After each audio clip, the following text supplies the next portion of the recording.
Hello friends, ఈరోజు నేను మీకు degree third year 5th semester వాళ్ళది 2017 DBMS డేటాబేస్ మేనేజ్మెంట్ సిస్టమ్ పేపర్ని 2017 పేపర్ని చూపిస్తున్నాను.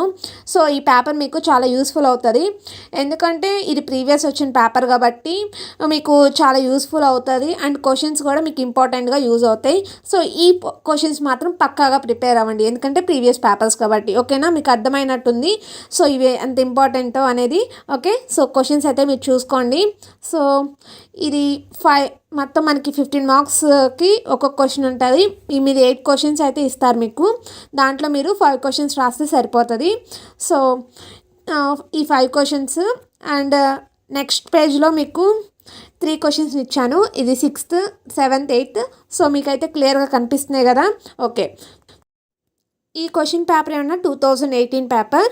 సో 2018 పేపర్ కూడా నేను మీకు చూపిస్తున్నాను.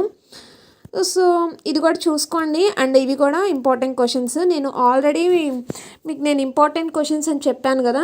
సో దాంట్లో కవర్ అయిపోతాయి, బట్ మీరు కూడా చూసినట్టు ఉంటుంది కదా అని నేను ఈ క్వశ్చన్ పేపర్స్ని కూడా పెడుతున్నాను. ఓకేనా, 8 క్వశ్చన్స్ ఇస్తాడు. ఆ 8 క్వశ్చన్స్లో మీరు 5 క్వశ్చన్స్ రాయాలి. సో ఇవి 8 క్వశ్చన్స్ ఫ్రెండ్స్. ఓకే, అండ్ ఇది 2019 పేపర్ ఫ్రెండ్స్. సో 2019 పేపర్లో కూడా మీకు మొత్తం 8 క్వశ్చన్స్ ఇచ్చాడు. Each question contain 15 marks. So చూసుకోండి. అండ్ ఇదేమన్నా 2020 పేపర్. సో 2020 పేపర్లో కూడా మీకు 8 క్వశ్చన్స్ ఇచ్చాడు అండ్ 8 క్వశ్చన్స్ ఇవి.